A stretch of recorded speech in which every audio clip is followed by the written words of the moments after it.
So we're here at the launch of the Christmas campaign for Safe Food to ensure that you get it right this Christmas. It's not about stressing out at all, it's just about relaxing on a day and just think of it as another Sunday roast. So turkey can be quite a dry meat, so to help give it moisture and flavour, different things like adding prosciutto or even bacon on top really helps keep in the moisture. So I think a key thing is not to wash your turkey because it can spread bacteria absolutely everywhere. So just make sure you remember that. Other things as well, when you're cooking the turkey, maybe make it like a little vegetable trivet underneath to keep it above the tray so it doesn't catch and burn underneath. Different things like by rubbing butter onto your turkey, adding herbs and stuff really help bring on the flavour of it as well.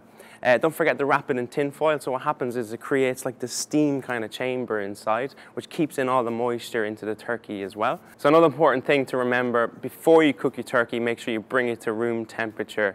What happens is if you cook it straight from the fridge cold, the skin starts to shrink. Also, it dries out the meat a little bit more as well. On top of that then as well, when you're stuffing the turkey, make sure you keep away from the cavity. So just put things like clementines and herbs and stuff into the cavity there, which aids kind of like in steaming it inside as well. So again, you're creating more moisture there. When you're resting the turkey, wrap it in tin foil and cover it in tea towels. So lots of tea towels on top, really keep the meat warm, but also allow the juices to come back into the meat as well.